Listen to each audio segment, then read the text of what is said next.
Hello and welcome back. स्वागत है आपका एक और नए वीडियो में। दोस्तों आज की वीडियो में करने वाले हैं क्लास 12 का बिहार बोर्ड का चैप्टर नंबर 5 जिसका नाम है एनएपीटैफ। ये बहुत ही इंटरेस्टिंग चैप्टर होने वाला है। एक ऐसी महिला के बारे में बात करेंगे। ऐसी महिला के बारे में बात किया गया है कि कैसी महिला थी। वो थी सरचंद विचार की, या फिर कह सकते हैं आज के युग में मुँह मारने वाली औरत टाइप का। ठीक है, उसी के बारे में पढ़ना है। यहाँ पे कवि को बहुत दुख होता है, तो वही अपने यहाँ पे जो बात है बताए हैं। तो उनको प्यार हुआ था किसी एक महिला से। पूरा जो वेस्टर्न कंट्री थी, है ना, पूरा मतलब कहते हैं क्या कि उस वेस्टर्न कंट्री में कोई ऐसी महिला नहीं थी, हमने कभी देखा नहीं। उससे मतलब वो प्यार किए थे। पर वो जो लड़की थी, औरत थी, वो कैसी थी? स्वच्छंद विचार की थी, मुंह मारने वाली। कभी उसके साथ जा रही है, कभी इसके साथ जा रही है, कभी उसके साथ घूम रही है, कभी उसके साथ बात कर रही है। मतलब किसी एक के साथ उसका संबंध नहीं था, बहुत लोगों के साथ उसका संबंध था। और कभी को दुख होता है तो फिर वो लड़की बोलती भी है, क्या बोलती है कि हम बहुत सुंदर हैं, हमें बहुत खुद पर हमको अहंकार है, इस टाइप का मतलब बातें करती है। तो कहने का मतलब ये हुआ कि वो ऐसा इसलिए कर रहे थे क्योंकि वो कहते थे क्या कि हम बहुत ही सुंदर हैं, हमको तो हर जगह भाव मिल जाएगा। मेरा क्या है, मतलब इस टाइप की। वो समझ रहे हैं ना बात को, किस टाइप की थी? सुंदरता पर घमंड करने वाली औरत थी। तो उसी के बारे में पढ़ना है। ठीक है, तो चलिए हम शुरू करते हैं। अगर हम बात करें कि एनीपिटाफ लिखे कौन है, तो लिखे हैं वाल्टर डेलामेयर। ठीक है ना। इनका बात करें कि जन्म का हुआ था, तो इनका जन्म हुआ था 1873 ईस्वी में और मृत्यु 1956 ईस्वी में। याद रखेंगे, ठीक है, बहुत इंपॉर्टेंट है, आपका पूछता है। आगे पढ़ते हैं। वाज बॉर्न इन द, पूरा शुरू से पढ़ते हैं फिर से। वाल्टर डेलामेयर, इनका जन्म तो इतने में हो गया था। Was born in village of Charlton in Kent, England.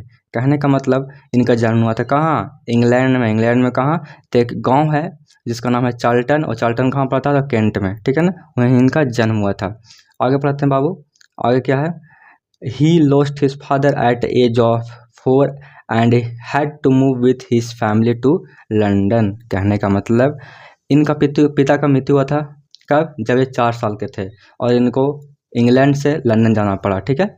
He is known for his sensitive concern with the world of children and the world of supernatural. कहने का मतलब ये जान जाते हैं सेंसिटिव कंसर्न। कहने का मतलब कि सेंसिटिव करने का मतलब कि संवेदनशील, और कंसर्न मतलब कि चिंता परवाह करने वाला, है ना। With the world of children and the world of supernatural. कहने का मतलब कि ये ऐसे कवि हैं जो कि देखते हैं, क्या देखते हैं कि मतलब किसी आदमी में किस तरह का चिंता है, किस तरह का प्रवाह है, मतलब सबका ही प्रवाह चिंता करते हैं, और उसी के बेस्ट पर अपना बुक लिखते हैं, है ना, और प्रकाशित करते हैं। इस टाइप का बुक लिखते हैं। ठीक है, मतलब भावनाओं को समझते हैं। और किनके भावनाओं को समझते हैं? तो यहाँ तक के चिल्ड्रन को भी, ठीक है ना, चिल्ड्रन की भावनाओं को समझते हैं कि क्या चिल्ड्रन चाहते हैं, क्या करते हैं, मतलब कि ये बच्चों के कवि कहे जाते हैं। ठीक है। उसके बाद देखिए वर्ल्ड ऑफ सुपर नेचुरल, और ये जान जाते हैं सुपर नेचुरल के कवि। कहने का मतलब सुपर नेचुरल मतलब क्या समझे? अलौकिक। अलौकिक अलौकिक अलौकिक कहने का मतलब ये होता है कि जो जिसको साइंस परिभाषित नहीं करता है, वो ऐसा ये मतलब लिखते हैं अपना स्टोरी और पोएम। ठीक है ना। तो आपका सुपर नेचुरल जो पोएट हैं वो कौन है आपका? तो वाल्टर डेलामेयर। ठीक है।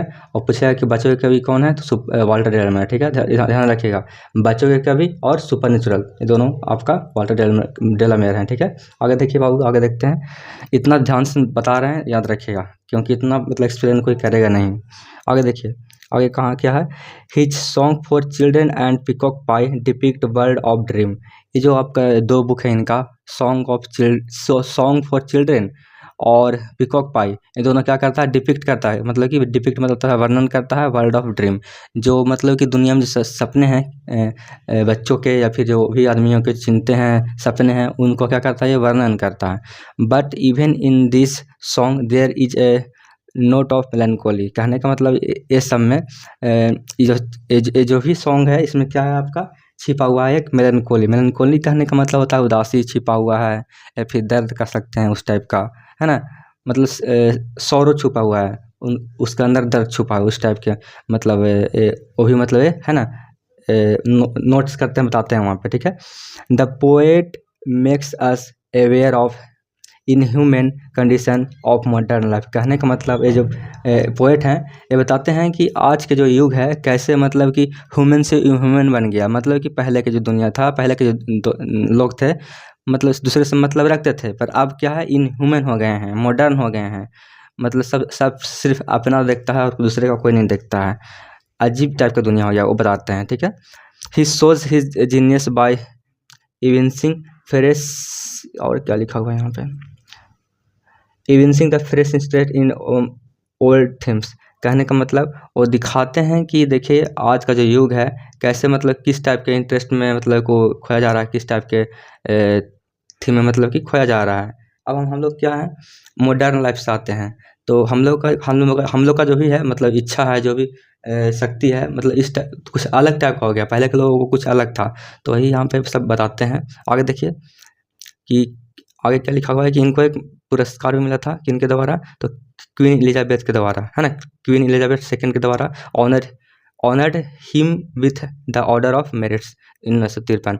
इनको ऑर्डर ऑफ मेरिट से सम्मानित किया गया था। कब? तो 1953 में। याद रखिएगा, आपका भी पूछेगा कि ऑर्डर ऑफ मेरिट किसको मिला था, तो वाल्टर एलमेर को। कब मिला था? तो 1953 में, ठीक है ना, याद रखिएगा। और कौन दिया था? तो क्वीन एलिजाबेथ सेकंड। अब चलते हैं बाबू कहाँ, तो पोयम की ओर। देखिए आपसे एक रिक्वेस्ट है मेरा तो गला बजने लगा जस्ट।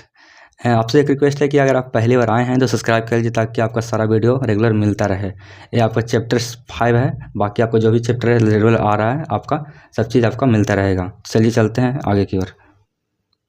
जैसे कि आपको तो बता ही दिए कि आपका पोएट कौन है, तो वाल्टर एलमेर। और जैन मृत्यु के बारे में जान गए, लंदन उनका पैलेस जहाँ पे रहे हैं। सॉन्ग ऑफ चिल्ड्रन इनका है ना, बुक है। पीकॉक पाई भी है, और एक है अलेक्जेंडर भी, ठीक है। और ऑर्डर ऑफ मेरिट से कब संबंध किया जाता, कब गया था, तो आपका 1953 में, ठीक है, याद रखिएगा। चलिए अब चलते हैं बाबू। ये सिर्फ आपको इसलिए बता दिए ताकि थोड़ा सा देख लीजिए शॉर्टकट में। अब चलते हैं हम पोएम की ओर। आपसे ये पूछ सकता है कि जो एन एपिटाफ है और कितने लाइन का पोएम है, तो बोलिएगा 7 लाइन का, ठीक है। यहाँ पे हम थोड़ा सा एडिटिंग करने में थोड़ा सा ये जो है ना, ये वाला ये जो लाइन नीचे वाला जो लाइन है, यहाँ पे एडजस्ट करना पड़ा। ये टोटल लाइन इसी में है, यहाँ से है ना, जो लाइन नीचे वाला जो लाइन है इसी में एडजस्ट होगा, लेकिन हम एडिटिंग करने में थोड़ा नीचे लेके आ गए हैं, ठीक है। तो पूछेगा कि जिस एन एपिटाफ है वो कितने लाइन का है, तो 7 लाइन का, ठीक है। अब चलते हैं बाबू, बहुत चलते कर लें। देखिए हे, अब कवि क्या बोलते हैं, कवि जब जाते हैं वहाँ पे एपिटाफ पे, मतलब कि कब्र पे, तो जाके क्या बोलते हैं, here lies a most beautiful lady. यहाँ पे दफन है, या फिर कह सकते हैं कि लेटी हुई है मोस्ट ब्यूटीफुल लेडी, मतलब कि दुनिया का सबसे, कह सकते हैं कि कंपेयर कहाँ से कर रहे हैं, वो वेस्टर्न कंट्री से कर रहे हैं। वेस्टर्न कंट्री मतलब क्या समझें, देखिए ये जो आपको दिख रहा है वर्ल्ड मैप है ना, और जो आपको जो ब्लू दिख रहा है ना जितना भी, ये सब क्या है, वेस्टर्न कंट्री। तो कहने का मतलब कह रहे हैं कभी कि जो पूरा वेस्टर्न कंट्री है, इसमें सिर्फ एक ही खूबसूरत महिला थी, वो थी जिनके बारे में बात कर रहे हैं, ठीक है। तो कहते हैं क्या कि यहाँ पे लेटी हुई है सबसे मोस्ट ब्यूटीफुल लेडी, ठीक है। आगे क्या बोलते हैं, light of a step and heart was she. देखिए ये आपका है फ्रेजेज, ठीक है ना, ये आपका है क्या, तो फ्रेजेज है, ठीक है। इसका मतलब समझिए, light of a step and heart was she का मतलब क्या होता है, थोड़ा सही से हो जाए भाई, अंडरलाइन, है ना। तो इसका मतलब क्या होता है, इसका मतलब ये एक तरह का फिर क्या फ्रेजेज है। इसका मतलब होता है कह सकते हैं कि स्वच्छंद विचार का, या फिर चंचल, या फिर कह सकते हैं कि मुंह मारने वाली, अपने अगर भाषा में बोले तब, ठीक है। बुरा नहीं मानेगा, पर इसी टाइप का मीनिंग होता है। तो light of a step and heart was she, कहने का मतलब वो जो ये जो लेडी थी, वो मतलब किसी एक से बात नहीं कर रही थी, मतलब किसी एक के पास नहीं टिकते थे। कभी इसके पास गई, कभी उसके पास गई, उससे खेली, इससे खेली, मतलब चंचल स्वभाव के थी, ठीक है ना। किसी के साथ मतलब सही से प्यार नहीं करते थे, सबसे उससे प्यार की भी, उससे भी प्यार की भी, सबसे प्यार की, है ना। और मतलब किसी एक के पास नहीं टिकी है, इस टाइप की लेडी थी, ठीक है। और जाके कब्र पे ये जो पोएट हैं वो बोल रहे हैं, ठीक है ना। और ये कहाँ पे लिखा हुआ है, इनका लिखा हुआ है एपिताफ पर, मतलब कि कब्र पर लिखा हुआ है, ठीक है। और यही बोल रहे हैं, ठीक है। आगे देखिए, आगे क्या है कि I think she was the most beautiful lady that ever was in the west country. अभी जस्ट होता है ना वेस्ट कंट्री का इमेज, तो कह रहे हैं क्या कि मैं ऐसा सोचता हूँ कि ये जो लेडी है, हमको लगता है कि पूरा जो वेस्टर्न कंट्री है उसमें सबसे खूबसूरत महिला थी, मतलब इतना खूबसूरत कोई वेस्टर्न कंट्री में है ही नहीं। हमको लगता है कि सबसे खूबसूरत महिला थी, ठीक है। आगे देखिए, आगे क्या कहते हैं कवि, कवि तो बहुत तारीफ कर रहे हैं। आगे क्या कहते हैं, बट ब्यूटी वेनिसेस। ब्यूटी वेनिसेस कहने का मतलब, वेनिस का मतलब होता है गायब, गायब या फिर ख़त्म, है ना, या फिर नष्ट। तो फिर क्या कहते हैं, क्या कहते हैं कि but beauty vanishes but beauty passes, है ना। कहते हैं कि ब्यूटी है जो क्या होता है, वेनिस यानी कि नष्ट हो जाता है, और ब्यूटी पासेस और ख़त्म हो जाता है। देखिए होता क्या है कि कोई भी कितना भी सुंदर हो, पर समय के साथ क्या होता है, सब चीज़ खत्म हो जाता है। तो वही बोलते हैं कि ब्यूटी क्या होता है, गायब हो जाता है, खत्म हो जाता है। ब्यूटी पासेस, ब्यूटी खत्म हो जाता है कहने का मतलब। How ever rare rare rare it be, मतलब कहते हैं क्या, कि कितना भी दुर्लभ हो, है ना, मतलब कि कितना भी दुर्लभ हो, मतलब कि मान लीजिए दुर्लभ कहने का मतलब कि वो कितना भी सुंदर हो दुनिया में, मतलब कि बहुत सारी ऐसी लड़की है जो जिसे देख के आप बोलेंगे कि भाई यार ये तो एकदम दुर्लभ है, ये कहीं नहीं मिलेगी। तो वही कह रहे हैं कभी, कि कितना भी दुर्लभ हो, पर दुर्लभ हो ही जाता है ना। मतलब कि बहुत स्पेसिफिक थी ये कवि के लिए, ठीक है ना। तो वही कह रहे हैं कि ये रेयर तो बहुत थी, लेकिन अब रेयर हो ही गई, है ना। ये जो कवि है इनसे बहुत प्यार किए थे, पर इनको भाव नहीं दी।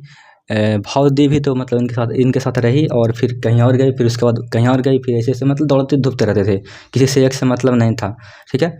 आगे देखिए क्या कहते हैं कि एंड व्हेन आई क्रम्बल।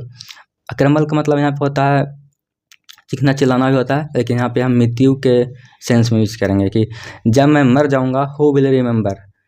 जब मैं मर जाऊँगा तो तुम्हें कौन याद रखेगा, क्योंकि ये जो कवि थे बहुत दिल और जान से चाहते थे, ठीक है ना। बाकी सबका तो नहीं बात कर रहे हैं, पर कवि कह रहे हैं कि हम इसे बहुत प्यार किए थे, इसको हम बहुत चाहे थे, और अगर हम मर जाते हैं तो तुम्हें याद कौन रखेगा, है ना, वो कह रहे हैं।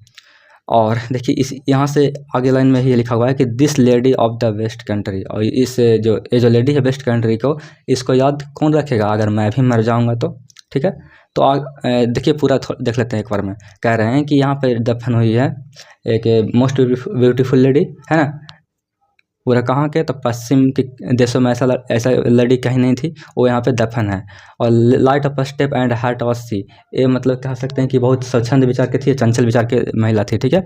हमको लगता है कि यहाँ पे क्या लिखा हुआ है कि I think she was the most beautiful lady. हमको लगता है कि ये जो थी लेडी थी बहुत ही ब्यूटीफुल लेडी थी पूरे वेस्टर्न कंट्री में, जिसे हमने देखा था, ठीक है।